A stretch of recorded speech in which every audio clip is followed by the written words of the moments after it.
Frère, ah non, je vous apporte les bonnes nouvelles depuis la Russie. Oh, depuis la terre de Poutine. Je vous apporte les bonnes nouvelles. Ah là là là là. Je vous ai dit que la France-Afrique, c'est fini. Il nous reste 6 ans. Et puis la France-Afrique, on l'enterre. Totalement enterré, c'est fini. Camarades d'Afrique, 50 000 tonnes de blé, gracieusement, que Poutine va donner aux pays africains. Mais Poutine a commencé par le nom du Burkina Faso, du Mali, et il a commencé à l'Érythrée. Ce qui veut dire que Ibrahim Traoré et puis Poutine ont parlé. Même s'il n'y a pas eu, même si, je ne sais pas s'il y a eu le tête-à-tête d'abord, mais il y a eu connexion directe. Et Ibrahim Traoré et Assimi Goïta sont allés se voir. Ils sont là. Eh, non. Dieu, merci. Merci Seigneur. Frère, non, Barabana, c'est fini. C'est moi qui vous dis. La France-Afrique est finie. On a gagné ce combat, c'est fini. Je vous demande de suivre cette vidéo, s'il vous plaît, chers camarades d'Afrique. Suivons ensemble cette vidéo, s'il vous plaît. Plaisir pour nous. Bonsoir à vous. Merci et bienvenue dans ce 20h. Le président de la transition, le colonel Assimi Goïta, est à Saint-Pétersbourg. Le chef de l'État prend part dans cette ville portuaire de Russie au 2e sommet Russie-Afrique. La première session plénière du 10 sommet est prévue demain.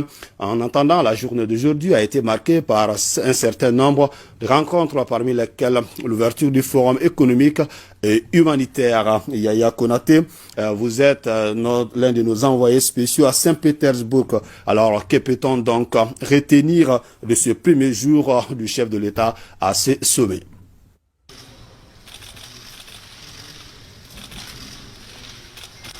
Le président russe Vladimir Poutine qui reçoit ses hôtes au cours d'une cérémonie officielle d'accueil, c'est sans doute le premier acte du sommet proprement dit, le sommet Russie-Afrique dont la première session plénière est prévue ici demain à Saint-Pétersbourg. Il faut dire qu'on aura droit théoriquement à une déclaration du président de la transition, chef de l'État, le colonel Assimi Goïta, qui doit s'exprimer ici à la tribune du sommet.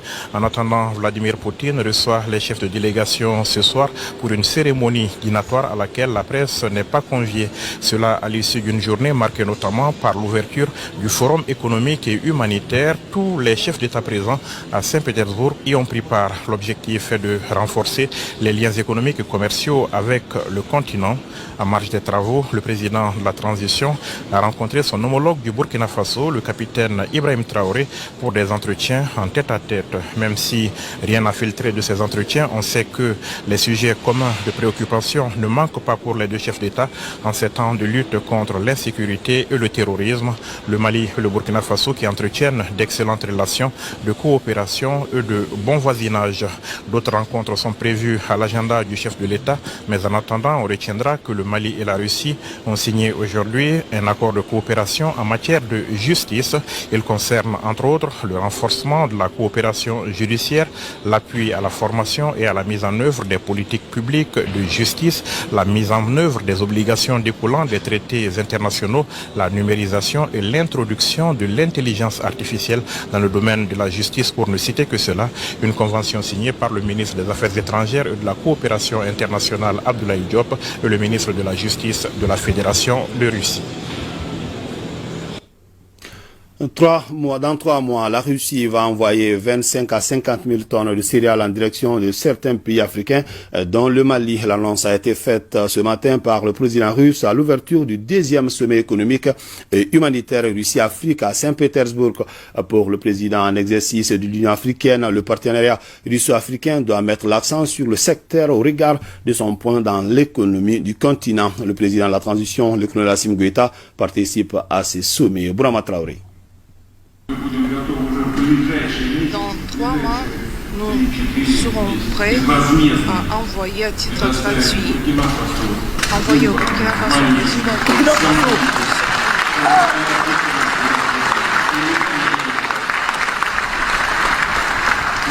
ensemble 50 000 tonnes de céréales. Nous avons assuré les livraisons gratuites de ces Plus que qu'une simple annonce, c'est du concret. De quoi réjouir le président en exercice de l'Union africaine. Pour le Comorien Azali Assoumani, la Russie est un partenaire stratégique pour l'Afrique. Je suis très heureux également, avec une contribution significative dans la réduction de l'insécurité alimentaire. Elle apporte à notre continent 30% de ses approvisionnements en céréales et la quasi-totalité de ses importations, 95%, est constituée de 11,9 millions de tonnes de blé pour une valeur de 3,3 milliards de dollars. Notre action a toujours été d'aller dans le sens du renforcement de ce partenariat pour que tous les pays africains puissent en bénéficier. C'est d'ailleurs l'une des recommandations du dernier sommet Russe-Afrique qui a eu lieu à Sochi en 2019. Aller plus loin et sûrement dans la coopération avec l'Afrique, c'est désormais l'option choisie par le président russe. Déjà, ce partenariat se conjugue à tous les temps. Nous sommes en train d'élaborer 30 projets énergétiques avec la participation russe dans 16 États dont la puissance locale de tous les projets électriques et énergétiques constituent presque 3,7 gigawatts. La gamme vaste des services partenaires africains proposés par notre entreprise Rusgidro, à partir des projets de livraison de l'équipement et matériel jusqu'à la modernisation et la construction de nouveaux sites de la génération clé en main. Dans ce partenariat russo-africain, le secteur privé doit être mis en première ligne. C'est du moins le plaidoyer du président en exercice de l'Union africaine, non pas sans argument. Le secteur privé africain, qui représente 80% de la production totale du continent, 2 tiers de l'investissement, 3/4 du crédit et emploie 90% de la population en âge de travailler, est un maillon essentiel de notre continent et un allié important pour les pays partenaires. Nous comptons alors sur la Russie, aussi bien sur son secteur privé que sur son secteur public, pour apporter cette contribution à l'industrialisation, au renforcement du secteur privé africain dans un partenariat gagnant-gagnant. Autre domaine ciblé, le numérique, la communication, la culture, la finance et l'éducation. Sur ce dernier point, le président Poutine annonce. Et parfois, nous allons assister à nos amis africains pour développer pas seulement l'éducation supérieure et secondaire. Nous allons enseigner les maîtres, les cadres techniques pour les écoles et lycées. Établir les écoles conjointes pour lesquelles on développe des matériels méthodiques adaptés sur la base du synthèse des programmes d'éducation nationaux russes et africains. Nous proposons d'examiner les possibilités de créer en Afrique des écoles avec les études en russe. Pour ce deuxième sommet, Russes et Africains affichent une même volonté, celle de cheminer davantage ensemble pour traduire dans les faits l'affirmation selon laquelle la Russie et l'Afrique ont un intérêt commun et un avenir commun. En marge de ce sommet Russie-Afrique, la chaîne de télévision Russia Today et l'ORTM ont signé un mémorandum de partenariat. L'accord porte sur les échanges de programmes, la formation et le partage d'expériences. Hassan Baba Djambele, directeur général de l'ORTM, et le directeur général de RT s'expriment au micro d'Ibrahim Traoré et Abdul Salam Bamba. Arte это огромный, c'est une région vaste pour Arte. Partout dans le monde, Arte, c'est le symbole des... Frère, pour lui, on arrête ici d'abord. Ici d'abord. J'ai dit, j'ai pris toute la journée, frère. J'ai dit, non, je n'ai pas encore... C'est que je ne vous ai pas encore montré tout d'abord. Les discours de Poutine là, ils sont en train de concocter une vidéo avec des discours de Poutine. Frère, je suis en train de faire une synthèse. En bâtard. Quand vous donnez ça, vous n'allez pas croire. Je vous dis, c'est fini. C'est fini. Il dit, Burkina Faso Mali, Érythrée. Le président érythréen, il est là. Érythrée. Et puis, il continue. Frère, non, c'est que... Et vous n'avez pas tout compris. Il dit, il y aura un transfert de technologie en Afrique. Vous avez vu vers la fin, il y a RT et puis ORTM qui ont signé un mémorandum de partenariat. Donc, RT va transmettre directement au Mali. Directement au Mali. Et en langue malienne, en bambara et puis en français. Pour que l'information, frère, passe. Deuxièmement, les étudiants africains auront accès à des formations de technologie, ce qu'on appelle la technologie quantique. Frère, ça c'est la nouvelle technologie artificielle, ça. Aujourd'hui, en termes d'informatique, la Russie est la première puissance actuellement. Ils ont pris la première place avec les nouveaux ordinateurs qu'ils ont créés. 1000 fois plus puissants que les ordinateurs que l'on utilise. Frère, c'est la magie. Donc, Poutine est en train de rentrer dans une dynamique de transfert de technologie. C'est-à-dire que de rendre indépendant, frère, c'est que l'Afrique et le monde. C'est que le monde civilisé, il veut rendre indépendant le monde civilisé des logiciels d'espions de Babylone. Les logiciels d'espions de Babylone, là. Microsoft, Word, quoi? Excel, tout ça, là. Tout ça va quitter. Vous allez voir, Bill Gates va tomber ici. Les Russes, non, il y a longtemps, ils ne travaillent plus à ça. Ils ont créé les systèmes. Et ça, ce système-là, vous savez que Dilma Rousseff, la présidente de la Banque des BRICS, elle est là-bas. Elle est au sommet. Donc, ils sont en train de travailler, frère, à permettre aux BRICS d'utiliser, d'être indépendants des logiciels de Babylone. C'est que tout ce qui appartient, quittez là. Donc, dans la présentation de ces ordinateurs quantiques, de cette technologie quantique, Poutine a invité le directeur de la communication du Mali, le directeur de télécommunication, je pense, du Mali. Il était là. Vous comprenez? C'est pourquoi il dit, le Burkina Faso est rentré dans la danse. Parce que je suis tout à la lettre. C'est pourquoi il vous dit, je suis content et puis barabana. Vous avez vu les jeunes burkinabés, les militaires burkinabés là, vous avez vu, ils sont en train de voir les armes là. Mais Poutine va charger, il va charger sac d'armes pour leur donner à l'Élysée à ça. Mais les terroristes ont commencé à fuir. Parce qu'aujourd'hui, les Occidentaux ont commis une erreur grave. Vous comprenez? Une erreur grave. Au moment où eux, ils agressent Poutine, c'est au même moment, nous, les Africains, se réveillent en masse. Et les Africains arrivent à identifier leur ennemi qui est eux là, les Occidentaux là. Les Africains commencent à réaliser que c'est eux l'ennemi. Il n'est pas dit les citoyens occidentaux lambda, non. Eux, on vit ensemble, on mange ensemble, on fait tout ensemble. On fait des enfants ensemble. Eux, c'est pas nos problèmes.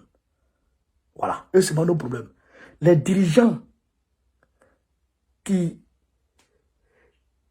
maltraitent les citoyens occidentaux lambda, là, c'est eux nos ennemis.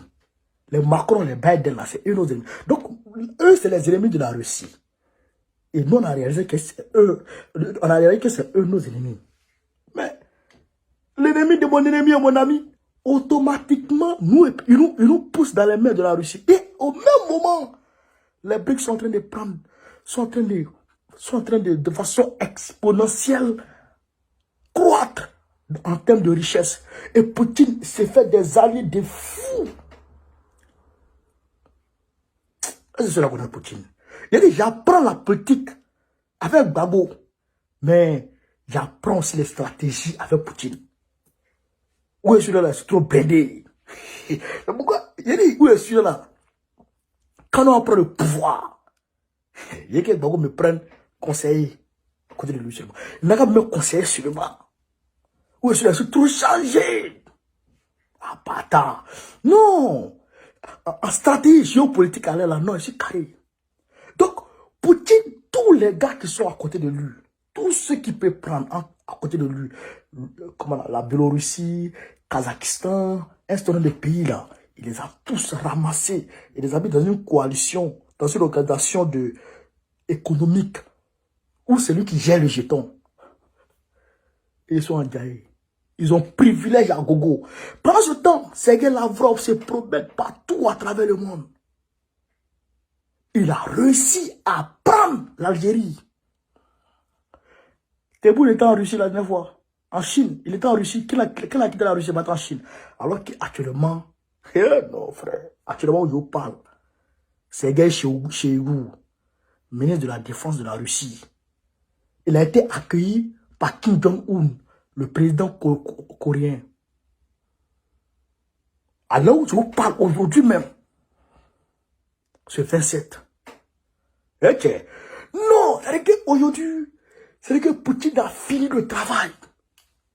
Maintenant, il est en train de montrer aux Occidentaux, d'accord. Même ceux que vous maltraitiez, ceux que vous colonisiez, parce qu'on est tous dans la néocolonisation, ceux qui étaient sous votre domination là, je vais les aider à sortir de votre domination. C'est pourquoi Poutine dit toujours. L'Union soviétique a toujours aidé les pays africains à sortir de la colonisation et de l'apartheid. Toujours il le dit. Faisant référence à la situation actuelle où lui il est en train d'aider les pays africains à sortir de la néocolonisation. Donc on est ensemble. Et il a dit un mot, il a dit une expression, il dit, il y a un adage africain qui dit, seul tu vas vite, ensemble on va loin. Donc il dit, ensemble on va aller loin. Nous et puis là, nous et puis lui quoi. Frère, non, c'est-à-dire qu'aujourd'hui, d'ailleurs même, non, tous les Africains ont compris. Le président qui a fait Aurore là, on va le mettre KO. Je demande au nouveau gars de Niger là. Modi. Prends la direction, va. Et puis je dis à Modi, arrivant là, le business de l'uranium, il faut une relecture du contrat. Il faut une relecture des accords. Les accords sont des accords primaires, primitifs. Les accords primitifs. On ne peut plus rester dans ça. Le monde évolue. Donc maintenant, là, il faut relire ces accords-là. Le Niger ne peut pas se limiter qu'à 6% dans les revenus comment on appelle, de l'exploitation de l'uranium. On ne peut pas exploiter l'uranium sur le sol nigérien et puis le Niger va avoir que 6%. Maudit, on sait pourquoi tu as fait ce coup d'état. Et nous, on te soutient. Nous, on compte sur toi. Relis ça. Fais du peuple nigérien un peuple fier et un peuple qui va profiter des ressources naturelles de son pays, qui sera un peuple dans l'abondance. Parce que oui, Dieu a offert à ce peuple ce qu'il faut pour vivre de l'abondance. Les matières premières, la richesse naturelle à gogo, l'or, le pétrole, l'uranium, tout est là. Donc, le gaz naturel. Donc, Modi travaille. Le peuple nigérien souffre énormément. Le Niger est l'un des pays les plus pauvres du monde. Alors que son sous-sol est le plus riche. Comment un pays qui est le plus pauvre du monde C'est lui qui donne le courant à la France. Les centrales nucléaires de la France marchent à près de 100% à base de l'uranium du Niger. Les Américains aussi pareil. Faut pas accepter pression des Occidentaux. Hein. Si tu as accepté là, non, il y aura un nouveau coup d'état sur toi.